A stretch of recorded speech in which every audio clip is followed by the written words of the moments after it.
So I have the solution. This is the best chocolate peanut butter combination you will ever find, but you got to bear with me. So you get yourself, no, it's not that big a deal. It's just like you get yourself the plain M&Ms, which I would not eat a plain M&M on its own, but you get the plain M&M, and then you get yourself a jar of Teddie creamy peanut butter. And nice. You make sure you get that mixed up real nice because, it's got the oil on the top. Yeah. And then you find your ratio, but you put those M&Ms in with that Teddie peanut butter. And I am telling you, that is bliss and joy like you have not experienced in a very long time. And we all need bliss and joy in the COVID times. We do. I don't know what's so great about Teddie peanut butter, though.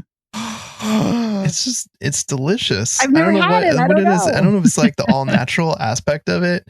But he's all natural, baby. Yeah. Well, wow. I mean, people think I'm a weirdo, but I always laugh when I see a jar of Teddie peanut butter because I know what you're saying. Because it's how Teddie is posed. He's posed in such a provocative way. He's beckoning you to come eat him and his peanut butter. He's like, come to me. I will show you the fruits of my labor. Well, he was like, come eat this peanut butter. You might have to stir it a bit first. I hope that's okay. Oh my God. Is it because he's lying down? Nice. Yes. And he's got like one arm behind his head. Doesn't he? Yes, that's what does it. Like he's lying on a chaise lounge, He's cozy. I'm glad you guys don't think I'm crazy. Everyone else I've said that too thinks that I'm nuts when I say it. They're like, why are you trying to sexualize a cartoon bear? Like a weirdo. It's like, what do you mean, why am I doing it? They fucking did it. Right. I thought you might be a weirdo, and I just Googled the label. Oh no, you're onto something, Evan. Yeah.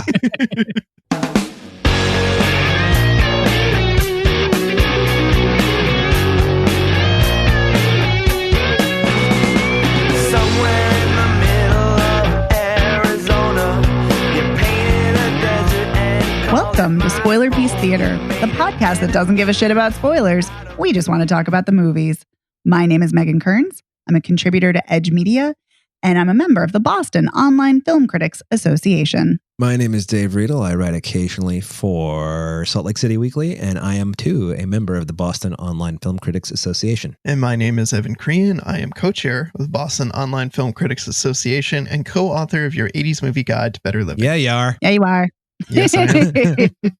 So this week we have some movies, as we always do, and we're going to be talking about Tesla, Project Power, Carmen Y Lola, The Pale Door, and Pretending I'm a Superman, the Tony Hawk video game story. It's quite the title. Yeah. It is. It's a mouthful. All right. So we're going to kick things off, speaking of, with Pretending I'm a Superman, the Tony Hawk video game story. So Evan, I believe you saw that. So why don't you tell us about it? Sure. Yeah, I mean, thankfully the title does a lot of heavy lifting here, but as you might guess, this is the story of how the skateboarding became a part of the mainstream, thanks in part due to Tony Hawk's Pro Skater, the video game. So yeah, it's a documentary. It's relatively short. It's about an hour and 13 minutes. I really enjoyed it, both as someone who played the shit out of Tony Hawk Pro Skater and its subsequent sequels. And as someone who, I don't know, I just think it's an interesting story. The movie sets the stage by saying, in the 70s, skateboarding was extremely popular. Then toward the beginning of the 80s, it was taking kind of a nosedive and losing popularity.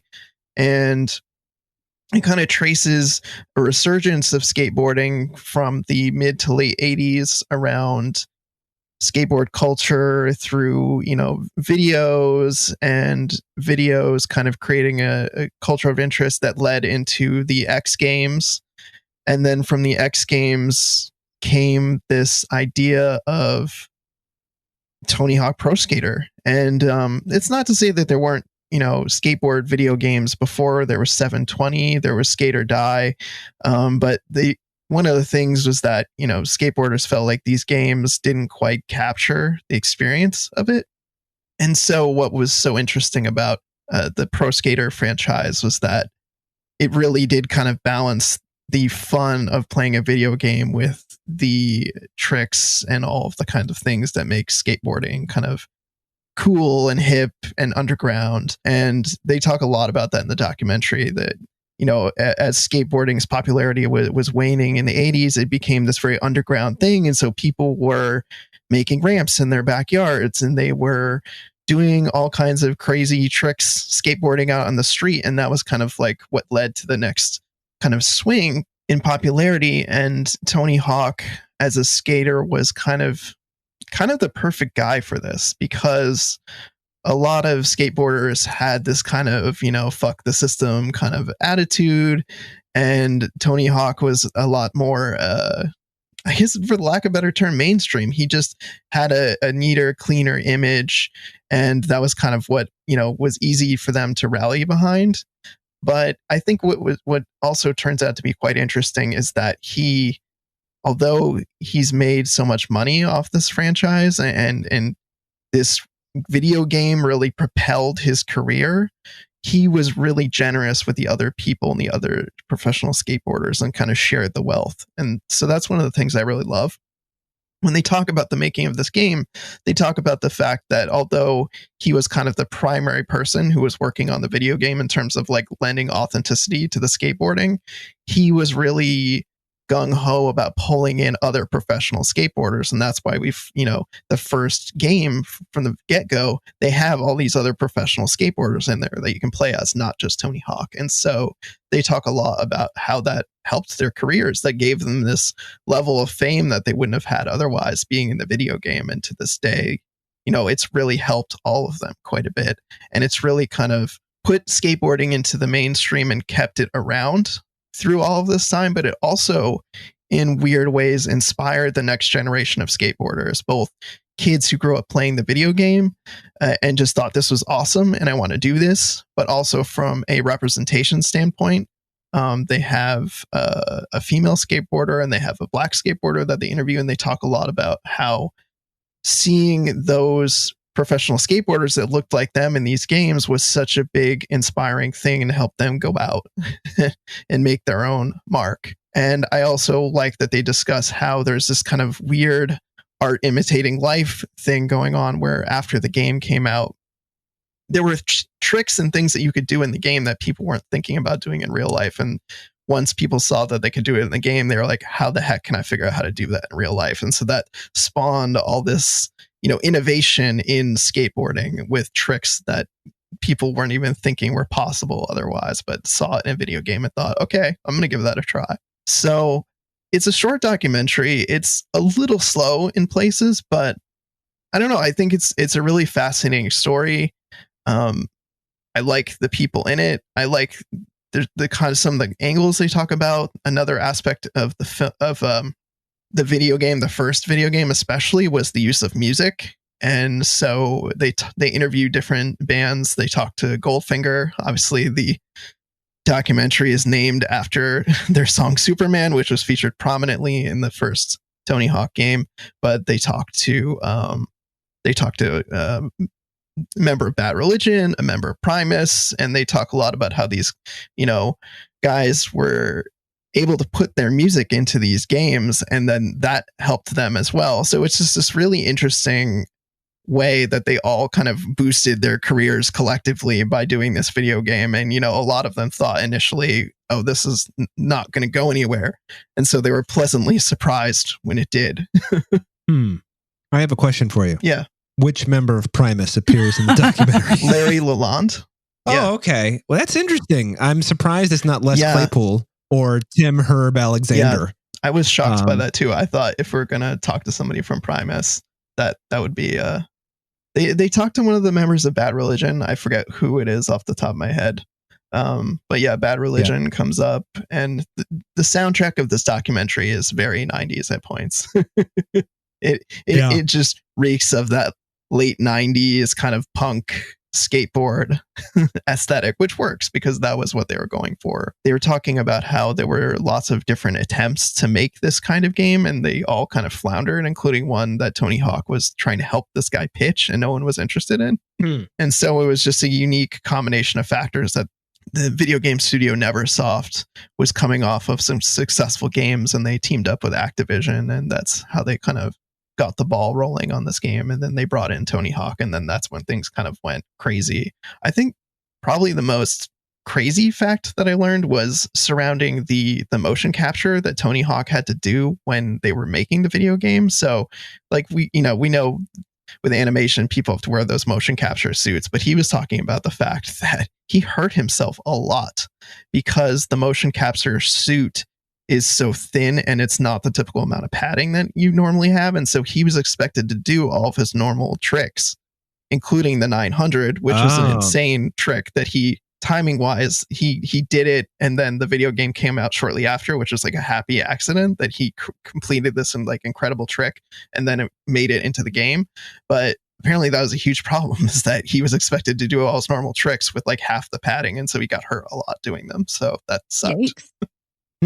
That's kind of a bummer. I mean, it worked out for him in the end, I guess. I mean, he's super humble about the whole thing. And that's another thing I like, is that he very much understands that this really catapulted him to fame, and it really put food on the table for his family, and it allowed him to have this life that he wouldn't have had otherwise. So I enjoyed watching it as someone who played the shit out of those games. I didn't really learn anything about skateboarding, but I had a lot of fun playing them.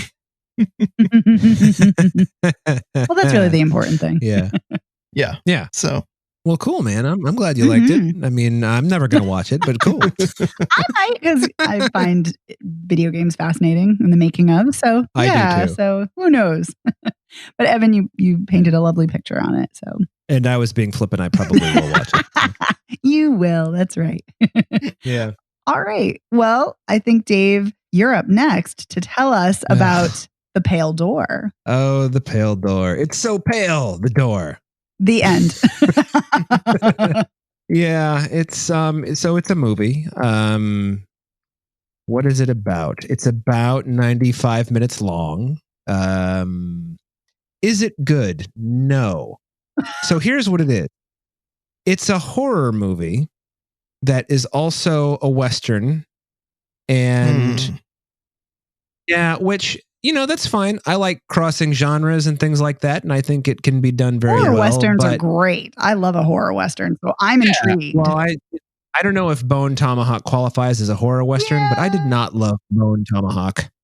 Mostly because, and this will surprise you, the violence in Bone Tomahawk is so extreme. I was like, oh my God. So there's nothing like that in this. So it's this movie. It's the Dalton Gang, which if you know anything about the Dalton Gang, it's not the fucking Dalton Gang. But anyway, Zach Knighton is the main Dalton. And if you know who he is, if you ever watched Happy Endings or Magnum PI, he's in both those shows. He plays the leader of the Daltons, and his little brother is like, the little Dalton, and he doesn't want his little brother to get caught up in all the fucking gangster bullshit.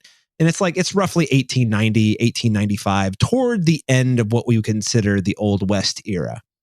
And they get this tip that there is a train coming through somewhere, and that's what the Daltons did. They robbed, among other things, banks and trains. They get this tip coming through that there's this, the Pinkertons are guarding this thing, and this guy named Cotton Mather, and that should be your first warning that something weird is going on, is that there's Cotton Mather. This guy, Cotton Mather, wants them to get whatever is on the train, and he'll buy it from them. So they rob the train, and it turns out the thing that Cotton Mather wants is like an 18-year-old woman in a trunk. And it's like, what? And they're like, all right, well, we take her from point A to point B and whatever. And so Zach Knighton gets shot, because of course he does. Somebody has to get shot. So they get stuck in this town, and it turns out it's a town run by witches. Yay! And the head witch is Melora Walters. And unfortunately for her, it's a really crummy performance. But in her defense, and she's been in a lot of movies and she's usually quite good. In her defense, this is a really dumb screenplay. It's just like, imagine all of the worst ideas you can have about witchcraft and put them into one movie, and then also make it a Western. So basically they hole up in this town. The witches kill a bunch of the gang members. There's like a dozen of them. They kill like half of them. They burn. There's one woman in the gang. They burn her at the stake because, they were, it's a witch movie. Yeah. It's a little bit weird because you kind of watch her burn to death and you're like, I appreciate that you're sort of letting us watch this, but can't someone just shoot her in the head and put her out of her misery? Seems a bit hypocritical. Yeah, and also considering that in the U.S., most witches or people accused of witchcraft were not burned at the stake. Yeah. That's one of the things is like Melora Walters explains to the younger Dalton, who, by the way, is a virgin and he's never killed anybody. So they're like, ooh, we can drink your blood and live for decades. And that's kind of how the whole thing starts. And it's like, really? This is the road we're going down? Yeah. Yeah.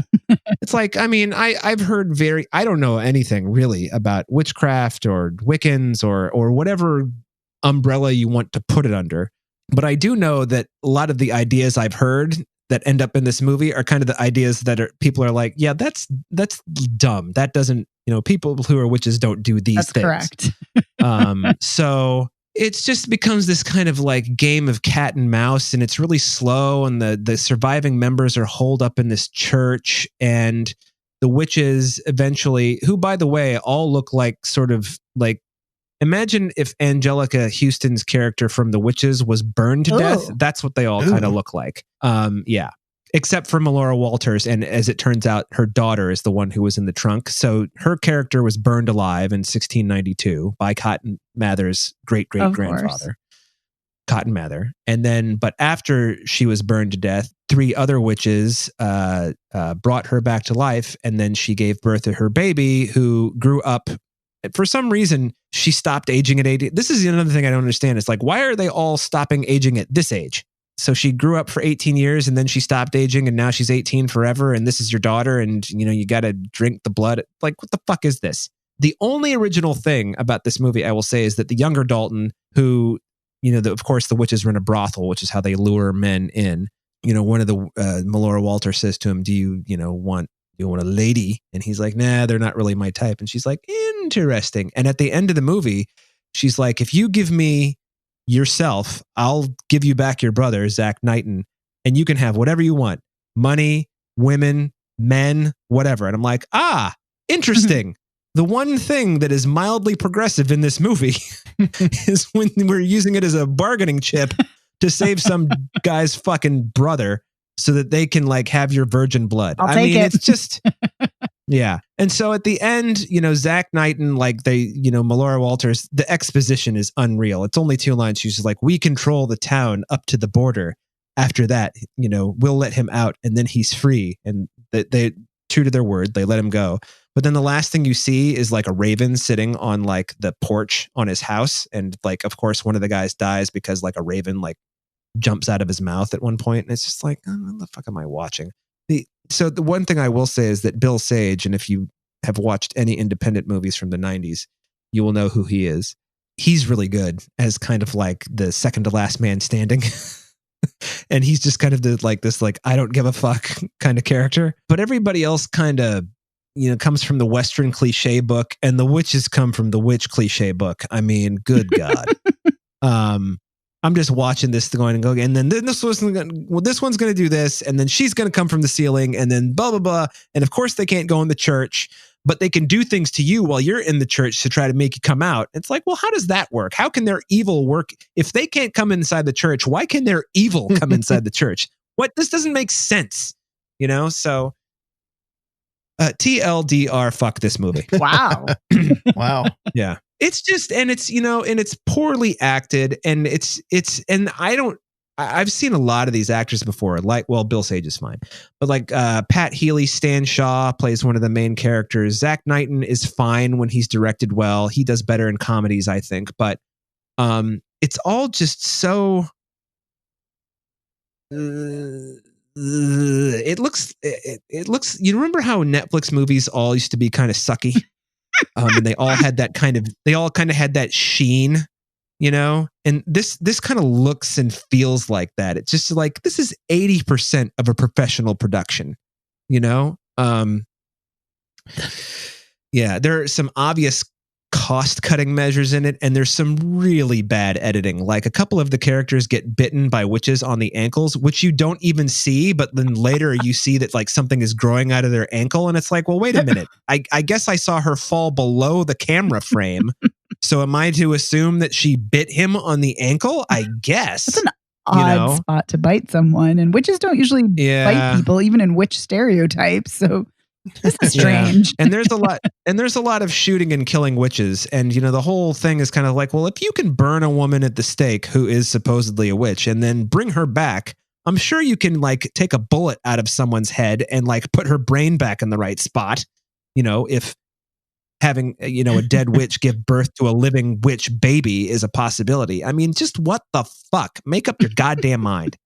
It's like they were just like, we're going to do everything we want to do and fuck logic. And I know it's, a story about witches in the Old West. What's logical about it? But at the same time, it's like, can you please set some rules and follow them? Thank you. Yeah. So I have a question, because one of the, even though witch stories almost always annoy me because they don't follow actual, Wicca or witchcraft, what have you. But the one thing I do like about witch movies is that they're often about women banding together and saying, fuck you to patriarchy. And is there any of that in here? Nah, this is like, we want to drink your virgin blood. That's it. There is the implication that the original Cotton Mather, the great-great-grandfather, whatever, burned this particular woman because she was from Salem and she escaped, and then went after her and he found her and he burned her alive. But that's kind of like where it ends. It's not like it's not like all of these witchers are like, fuck you dudes for doing this to us. This is the way we are because you're assholes. It's not like that. It's just like, we need to drink virgin blood. Blah! So it's like, who cares? Who cares? Honestly. So, well, maybe the person that they're going to drink the blood of, maybe they care. Well, he does threaten to kill himself, because Bill Sage says to him, they say to each other, I've only got one bullet left. And Bill Sage is like, save that one for yourself if we get cornered. It's like, and so therefore, if he kills himself, they won't be able to drink his virgin blood because then he will have soiled his soul by killing himself. But at the same time, they just keep talking about how his blood is pure. And that's only if the whole thing about killing yourself, that if you believe Christianity, fine. But maybe this kid doesn't. Maybe he's a Buddhist. I don't know. Who's to say that shooting yourself and killing yourself will make your blood soiled? That's all I'm saying. Why do we take these things as fact? Why do these women look like they've been burned alive when none of them have been, apparently, except for the main one who doesn't look like she's been burned alive? I don't know. So I have no answers to any of these questions. Apparently. All right, fair enough. It's just bad. It's just like, it's a bummer too. I love Westerns and I love a good, things that go bump in the night kind of story. And putting those two things together, if they were done well, I'd be like, yeah, but not this movie. Next. All right. Well, we're going to move on to Carmen Y Lola, which Evan and I saw. Yeah, we did. And I cannot wait to talk about this film. Oh, okay. I didn't see it. No, you did not. And you're missing out. I know. I do want to say that I appreciate the fact that it's called Carmen Y Lola. That just kind of makes me happy. I don't know why. Instead of Carmen and Lola. Well, it is in English. Yes. But but we're calling it by its original name, right? So, yes. Although you probably won't find it on when you look for it. If you look for Carmen Y Lola. You have to throw that ampersand in there, unfortunately. Yes, you will. Yeah. Oh, really? Yeah, you do. But that's okay. But anyway, yes. So Carmen Y Lola is a Spanish film that is about two women who are Romani women, and they fall in love with each other, and they live in an incredibly conservative, religious community, very tight-knit community. And so the fact that, being queer is difficult in any society and community possibly, but especially in this community. So that's the premise. Let's dig into it. Evan, tell me what you thought. Loved it. Yay! It is just a great story. It is it's gut-wrenching, heartbreaking in places. It's gorgeous. This is a great looking movie. Yeah, it's a compelling romance, well shot, good cinematography. Just it's full of energy and full of life, and I have to say, perfect end shot. Oh my God, the end! I was sobbing, and it's beautiful and it's amazing. Yeah. The ending, I agree. I was I was curious how it was going to wrap things up, where it was going to go. And yeah, the ending is exquisite. Visually exquisite. Kiss. Yes, chef's kiss. Yeah, it's visually exquisite. It's narratively, thematically, everything. That ending just, I mean, it was already a great film and that just took it over the top. Yeah. I could not agree with you more. I loved this. I mean, obviously, I'm always excited to watch a queer film. I'm always excited to watch a film that's directed by a woman. It's directed by Aranza Echeverria, and this is her debut feature-length film. This showed at Cannes, and it is just beautiful in so many ways. And what I love is that Lola knows she's a lesbian right from the start. Like one of the first scenes we see is her in a computer cafe and she's looking at lesbian porn. And I love that she can't get the sound off. So she just like turns off the monitor and runs away.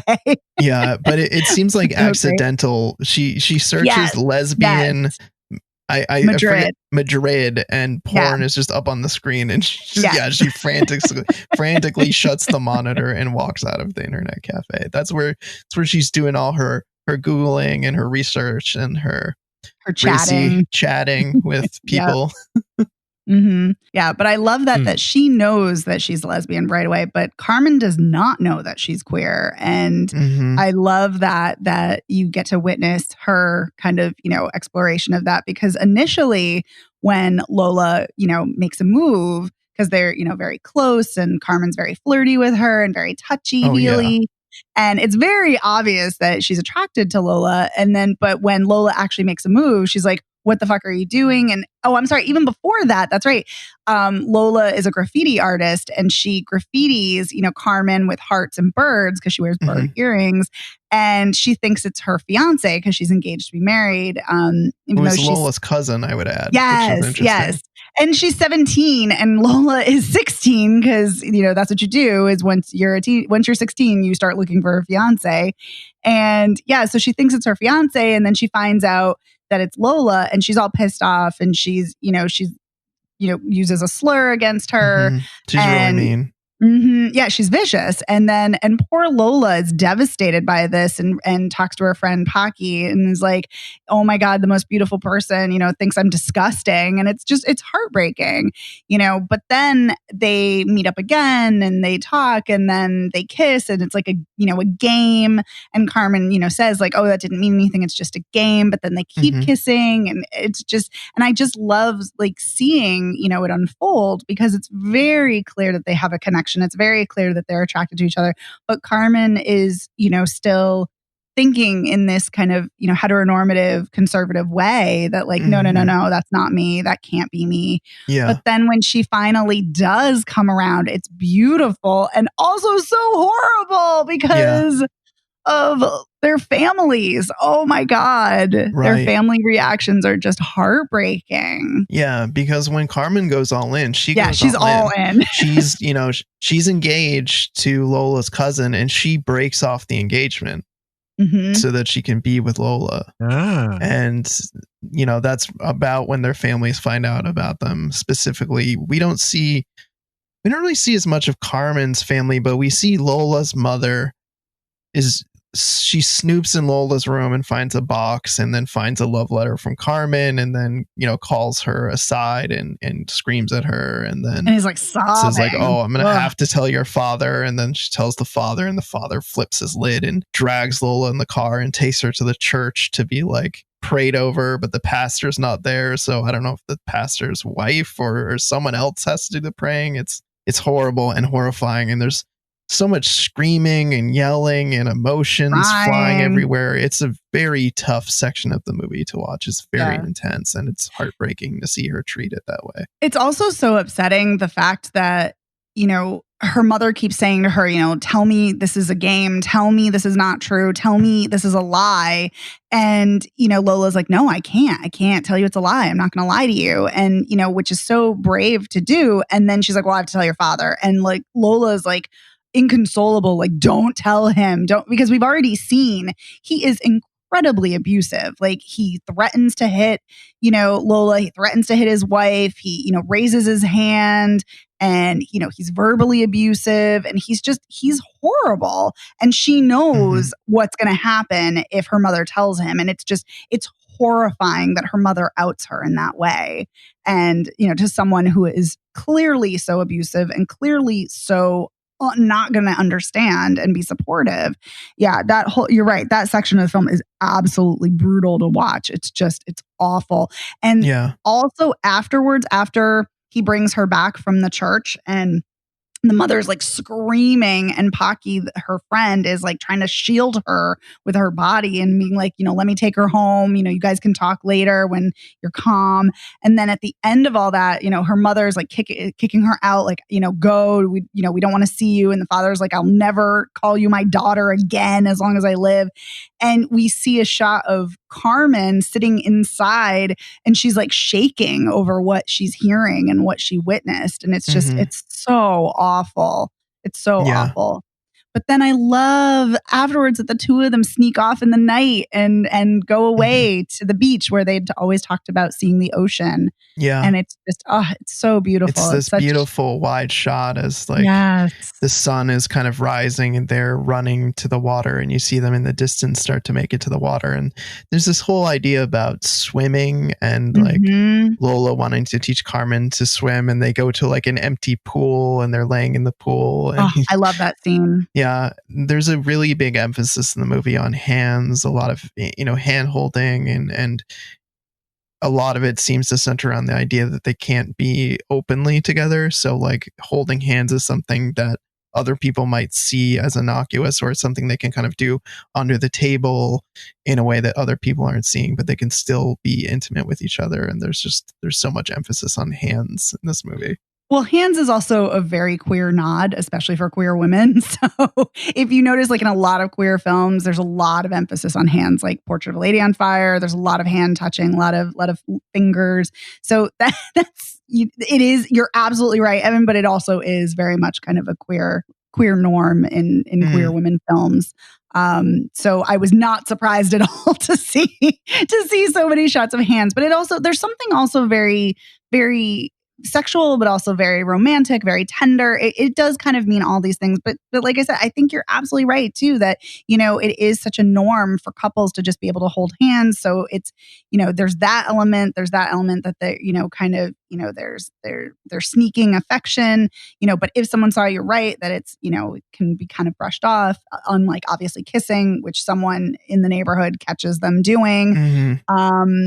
Yeah. So yeah, I also love, on top of all of that, I love that Lola talks about how she wants to be a teacher and she doesn't want to be a hairdresser because that's a common job for Romani women, is that, you assume that you're going to be a housewife and maybe a hairdresser if you do have a career. And she's like, no, I'm going to do something different. And Carmen in the beginning of the film is like, oh, I'm going to be a hairdresser. And, and she's like, and the very first shot we see of the film is Carmen dressed up in her gown, for her engagement party. And so she's all prepped that she's going to be a housewife. She's prepped that she's going to be a hairdresser. She's going to follow this path. And then, at a point in the film, she says like, no, I don't want to be a hairdresser anymore. And and Lola's like, what do you want to do? And she's like, I don't know. She's like, I have no fucking clue. But I love that, they're bucking these norms. And Lola tells her friend that, she hates being a woman because you are expected to be a housewife and you have to clean houses and you have to take care of the babies. And, and she doesn't want any of that. She just wants to travel and be free. And there is such a sense of freedom. And I think that the interesting thing, thinking about the pool, and thinking about breathing and how like Lola's kind of teaching Carmen how to breathe and how to, kind of swim in theory. And this notion of breathing and being free, like you can finally sigh, you can finally breathe easily, if you're free, and kind of the tension of being constricted and breathing freely. I think that's kind of interesting too, kind of thematically throughout the film as well. Yeah. Getting back to what you were saying about Carmen wearing her engagement dress, I think that's a really interesting opening to the film. Yes. Because you see Carmen sitting there on her bed wearing all of, everything, her her large earrings and her, sparkly dress, and she's all made up, but she just looks so sad and so miserable at this prospect. And I think it's a dream, right? Because the next thing is that she wakes up and then she's going to do something else. I think she's trying on the dress or something, but I think they communicate so much in that one kind of moment by showing that just seeing her face and seeing how unhappy she is about the idea, at least on a subconscious level, before she realizes on a conscious level that she feels that way. And I just think that is such a brilliant way, especially for the trajectory of her character, the way that she, it takes her a while to come around and to really embrace this part of herself. Absolutely. I love that. And that's such a great point. And I love that you pointed that out. That's so amazing. I also love, kind of piggybacking off of that, I love that she keeps looking at porn. Like she keeps looking at naked women, but like, cause one of her, I think it's her brother or it's somebody who has has porn. Yeah. Who has porn like hidden under their mattress. And so when she's making the bed, she finds it and she'll like look at it and then she'll like put it back. And then she like looks at it again and puts it back. And I kind of love that she's like, even before anything happens between her and Lola, these thoughts are already kind of percolating. And so, I love that that's there too. Just these little touches, these little moments that this isn't really the life she wants. Yeah. And that we're seeing those hints of that even before. But it's funny because this is a film that I really thought, I was like, oh God, I see where this is going.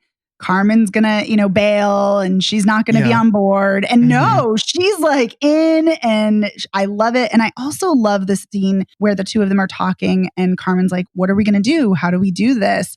And Lola's like, we love each other. And she's like, okay, and then what? And she's like, we love each other some more. And there's something about that line that's just so simple, but just so exquisitely beautiful. And I love that.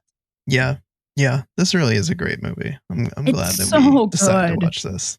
Yeah. Okay, well, I think you spoiler pieced me into wanting to see it. Yeah, it's a really I just heard lesbians and was like, sold! So, sorry. Oh, Dave. I had to. I'm sorry.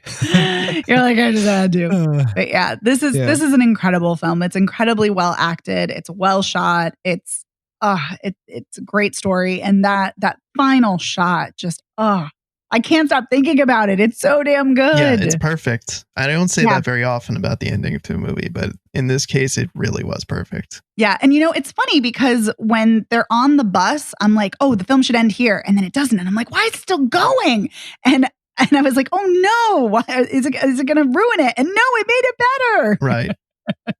But let's move on. Let's move on to our next film, which is Project Power. Yeah. Yeah. Project Power. I have a feeling I'm the only one that liked this movie. No, I kind of liked it. Oh, I hated it. Now here's the thing. I recognized as I was watching it, I was like, this movie is objectively not good, but I'm having a lot of fun. Oh. Like there are just, it's all of the cliches that you can think of in a movie like this exist. Right down to the woman who, just because she kind of looks like a trollop, is the one who like freezes to death with the weird drug thing. Did you just call her a trollop? Well, yeah. I mean, I couldn't, I didn't want to call her like a tramp or what. I mean, it's just like, but it's very clear that the movie is telling you, because she looks like this, she deserves to die. So, which is awful. Yes, exactly. So what I'm saying is, it's like I saw everything coming, and also while I was watching it, I did think to myself, Rodrigo Santoro, what's going on with his makeup? What? Yeah, it was a little strange. I realized, well, there was somebody else who I can't remember who it was. I think it was that guy who at the beginning like burns to death because his power is that he burns to death, and we'll get to the plot. We should cover the plot. Before we get too deep into it. It's this drug. It's called Power, and it gives you a superpower for 5 minutes, but you don't know what it's going to be until it's always the same superpower, but you don't know what it's going to be until the first time you use it. And it is so powerful, it could kill you. Does that about sum it up? And then it turns out Jamie Foxx's daughter invented it, and did she invent it? Or no, or it was part of her DNA, so they sucked it out of her. She has superpowers of her own, right? And they extract cells and data from her so they can manufacture this drug.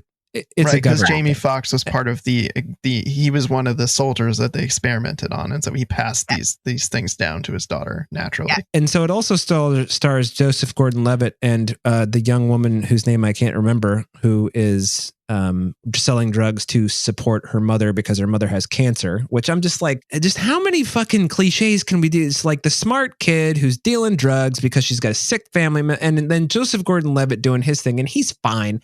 But this is kind of one of those things where these two characters are completely unnecessary. It's like, this is basically the Jamie Foxx show, and we've shoehorned these other two into it. Both of them cliches.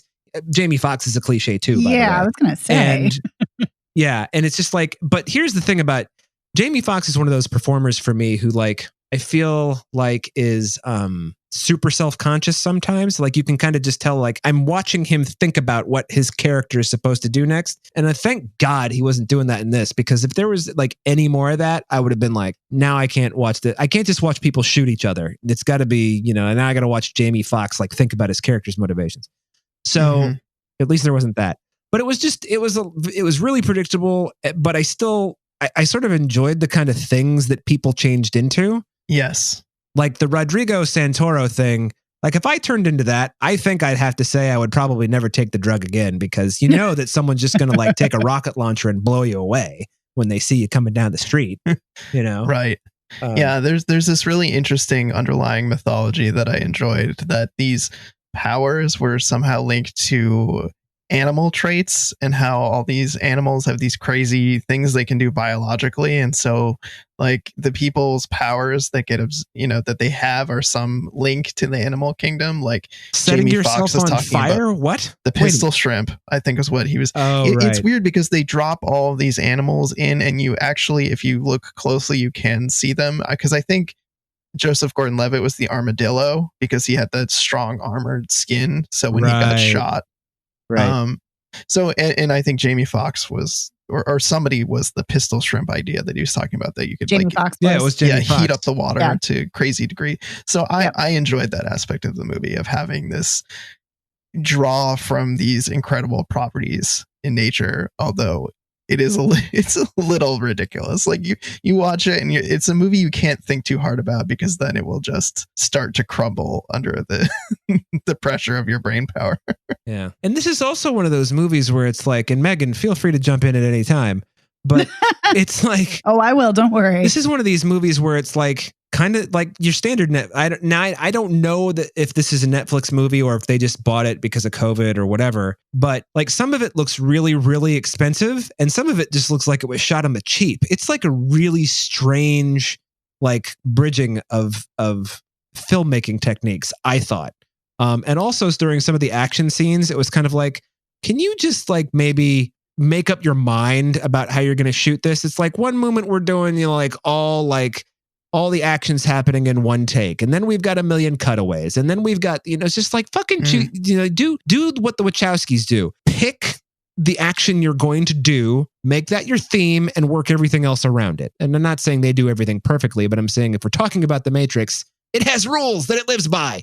So this movie is just... Well, they do action scenes amazingly well. Yeah, that's what I mean. Yeah, I would agree with you on that. And this is just kind of, it's all over the place. Still kind of had fun, though. I mean... Yeah, I was going to say, I actually liked the action scenes in this movie. I think there were some interesting choices. I think that there were definitely times where they were going out on a limb, and sometimes it paid off and sometimes it didn't. I liked the fight scene that was inside the tight hallway of the ship, and the way they kept kind of going to the overhead view, to the side view. I liked the action scene where the woman was inside the tank and we were seeing the action happen outside the tank. I think there were some interesting choices, and to me, that was an interesting choice. But they did make the action, I thought, stood out from just being your typical run-of-the-mill action movie. And so sometimes it worked, sometimes it didn't. But overall, for me, I think that made the movie more interesting. Yeah, I will say, though, unfortunately, you're right. But unfortunately, I think this film looks so ugly. I think this is one of the ugliest action films I've ever seen. I didn't like the action. I've never seen New Orleans look so awful. The way, the color palette, the way it's lit, all of it is just, no, it's awful. I didn't like the acting. I didn't like the dialogue. I didn't like the characters. I didn't care what was happening. I was bored to tears. I did like the idea of it. And you know, it's trying, like, I like the premise, and I like that it's trying to give a commentary not only on drugs, but more so on the disposability of people, particularly Black people in New Orleans, especially after Hurricane Katrina. Mhm. But also, but here's the problem. So it's talking about the woman who's talking to Jamie Foxx talks about, you know, Henrietta Lacks. But the most important thing about Henrietta Lacks, when she's talking about her, that she fails to mention is that Henrietta Lacks was a Black woman. So it's all about how a Black woman's autonomy and consent were violated by the medical community.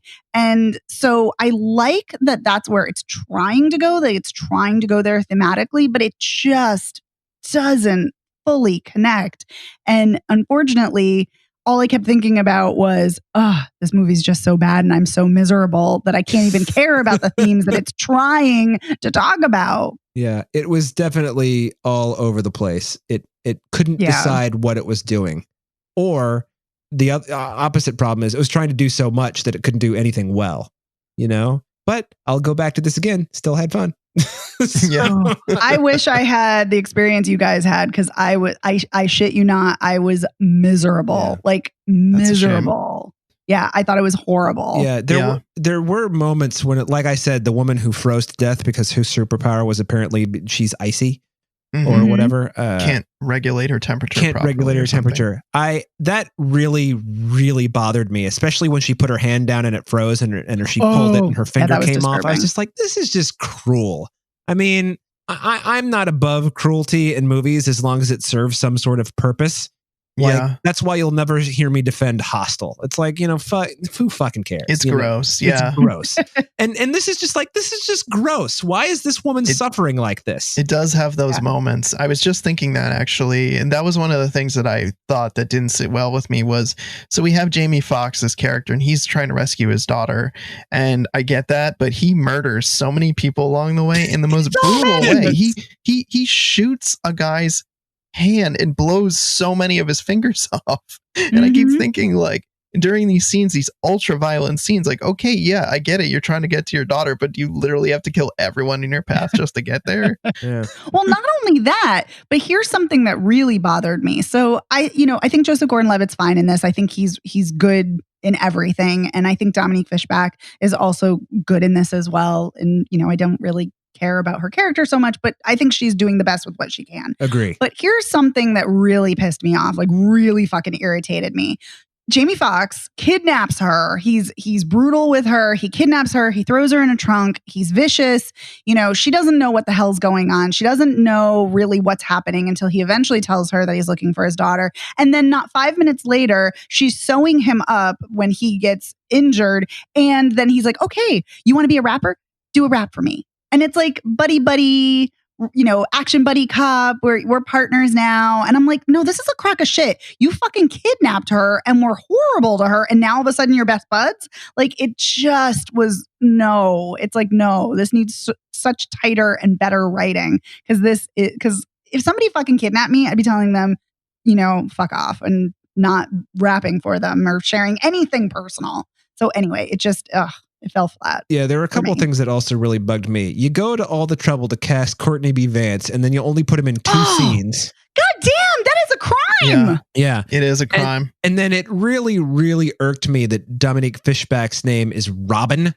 I was just like, can we not? I don't want it. I'm done with Batman and Robin. Okay. Jamie Foxx is not fucking Batman. Just, enough.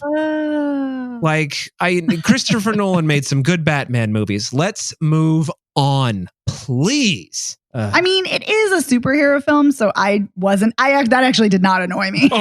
When she hey Robin or whatever, somebody, I was like, come on, Yeah. And there's even a joke about that too. Yeah. In the film. Yeah. But yeah, so that didn't bother me, and I do love an unconventional superhero film. So, and I think there are good ideas here. I really, really do. For me, I wish the execution had been 1,000 times better. Yeah. Still liked it, but So I'm glad you guys had fun. I am. Yeah. I'm surprised, but I'm really glad you guys had fun. well, it's one of those things where I can't remember which movie we were talking about earlier when we were like, you can't think about it too much, or you'll just be like, what the fuck? And this is one of those movies, like if you're just sitting there kind of watching the action scenes and whatever, but you're right, Megan, it's just like, I completely forgot about that actually, like the kidnapping and throwing her in the trunk. I was all hung up on like this woman who freezes to death and is tortured, you know, and that's what kind of made me go, ew. You know, but yeah, he fucking kidnaps this poor kid. And then later he's like, hey, pal. Right. You know, so. And it's okay because I'm looking for my daughter. And like, I do have to say, to the film's credit, I do like that when she's helping him out and then Joseph Gordon-Levitt shows up and he's like, are you really going to buy that? That guy's full of shit. You know, and I like that at least Joseph Gordon-Levitt is, you know, countering, like, you know, don't just believe him. You know, it could be any story. He's just feeding you.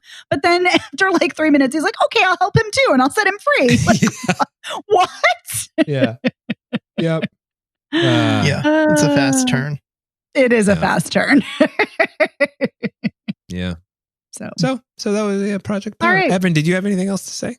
No, I think we covered all the important stuff for this one. Yeah. I mean, if you're looking for just some action and shooting, you know, it's got that. There are worse ways to spend your time. That's like true. perhaps the next movie we're going to talk about. Oh, burn. Shots fired. Oh. So the next film. Shots fired. The next film we're going to be talking about is Tesla. Yeah. The Ethan Hawke biopic about Nikola Tesla. The one thing I will say about this before I talk about how much I didn't like it was I did appreciate the fact that it sort of starts out as a normal biopic and then just starts unraveling. Well, yeah, but like every 15 minutes, it's like, let's introduce more magic realism until finally it ends. The second to last scene is Ethan Hawke singing everybody wants to rule the world by Tears for Fears against like a rainbow backdrop, you know, and also I might add, not singing very well, even if he is doing Tesla's voice. And a very fanciful, you know, and okay, so what's her name? Ann Morgan. She's narrating the movie and she's narrating it from when she's that, you know, the age she is in the movie, but she's using a computer and she's talking about Google. And it's like, okay, this is kind of like fun, but it really, for a movie about people who invent cool shit that change the world, it certainly wasn't very cool, you know? No. You know, it's so I also was not a fan of this film. And, you know, I love Ethan Hawke. I will watch him in pretty much anything. I think he's always great. And, you know, I have to say, this film made me appreciate Radioactive that much more. Yes. I was just thinking that. I was thinking like, as I was watching. I just want to watch Radioactive again. Yeah, I turned to Shauna and I said, this movie is the inverse of Radioactive. It is taking a story of this era about science and it's made it completely uninteresting to me. Yeah. But I feel like it's kind of going for that same, you know, weird, you know, surreal kind of thing, you know, where it's kind of trying to contextualize it. But here's the thing, it doesn't actually contextualize it well at all. No. All it does is JP Morgan's daughter is all she's doing is just talking about how many Google hits Nikola Tesla has and how many Edison has and how Edison's more popular. And she's just throwing data at us and dates and figures and none of it's just like washing over you and none of it matters and none of it feels important, and it probably is, but it doesn't feel that way. And it's like not even talking about the importance of his inventions and how important it kind of assumes you know what he did. Right. And I mean, I did, but at the same time, I don't care if I know or not. The film should show me. The film should talk about it. The film should talk about why, you know, the double circuitry or the switching circuitry is so important. And it like kind of sort of does for like a hot minute, but not really. Like it just feels so lazy in a weird way. And pompous. And also, I gotta say, if you're going to cast Kyle MacLachlan, make him do cool things. Please don't just make him. I love Kyle MacLachlan. I do too. Yeah, but just he's like, great. his whole thing, and with Edison, with his hearing problems, it's kind of like, all right, we get it. He had trouble hearing. All right, let's move on, please. Let's have Kyle MacLachlan do something other than cup his ear, which is basically what he spends the entire movie doing, and then having an ice cream fight with Tesla. I was just gonna say, or shoving ice cream in each other's chests and faces, and it didn't even happen. There were a couple moments that I thought were actually kind of funny, and then they just back up and go, "Well, it didn't happen. We can imagine it happened like that, but it didn't happen." Yeah. The computer stuff, fine, but the Google. As soon as that came, I literally have in my notes, "What the fuck? Computer and Google?" ? Exclamation point. Yeah, but the thing of it is I wouldn't necessarily mind that if they were tying it to the fact that Tesla's work and Tesla as a figure was kind of forgotten for a very long time because he was. Yeah, but they don't. That's the problem. It's like they don't really talk about that, and you don't need to hold an audience's hand. You can present something, you can show something, and the audience is smart enough, to figure things out. But at the same time, right? There's no point as to why we're talking about Google hits. There's no point as to why we're talking about, we can't find a photo of him except this one photo with some superimposed lightning. Like, what? I got an idea. Use a photo of David Bowie from the fucking Hugh Jackman movie, which was so much better a performance than Ethan Hawke's. And I don't think it's Ethan Hawke's fault, by the way. No, it's not Ethan Hawke's fault. I think he's again, much like Dominique Fishback in Project Power, I think Ethan Hawke is doing the absolute best he can with the material he has. Yeah. Yeah, the problem's not him. And here's the thing too, if you're going to get surreal, let's get fucking weird, but also let's make it look good. Yeah. Like, it doesn't sound good. It doesn't look good. The cinematography, parts of it were beautiful. Like when Tesla's with Sarah Bernhardt, and she's on stage and he's lighting things, that actually looked really beautiful. But there's so many other scenes that just looked fake and didn't look good. And yeah, it just was a disappointment. I'm also glad that you say make it sound good, because I hadn't thought about that until you said this, but I thought about it at the time. The sound was kind of muddy. I had a really hard time hearing a lot of the characters talk, except for Anne Morgan. Her voice cut better than everybody else's. It did. But and Ethan Hawke is, Tesla was kind of a soft spoken kind of dude, but I turn up his mic 10%. I just I hated this movie. Oh. I tweeted as I was watching it, because I didn't even make it in 10 minutes to the movie and I was already struggling. I tweeted, guys, I'm 8 minutes into a movie that I'm supposed to watch this week and it's a struggle. And it was such a struggle to finish because, Megan, to your point, it looks like garbage. And I wanted to ask you this because I feel like you do a lot of background research on the movies, and I thought that maybe it was a choice around using lighting that was specific to the era, trying to replicate what light bulbs of the era might look like in the way that they were lighting some of the scenes. And I that was my suspicion, but if it was a choice to do that, it was a terrible choice and may it never be reproduced. But by the way, really quick, I'm pretty sure actually I saw those tweets, because didn't you tweet something about this movie is ruining Tears for Fears for me? Yes.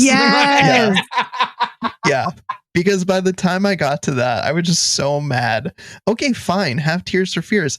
This movie is doing a weird but shitty 1880s version of Pirates of Silicon Valley / Halt and Catch Fire. It's trying to be this story about people in, the world of electricity and the dueling competitors and how they're, upping the ante. But it has none of that. It has none of the stuff, none of the drama that makes it interesting, none of the style. And if you're going to pull out Tears for Fears, fucking do something with it. One of the best guitar solos in pop history, and we don't even get to hear it. Yeah.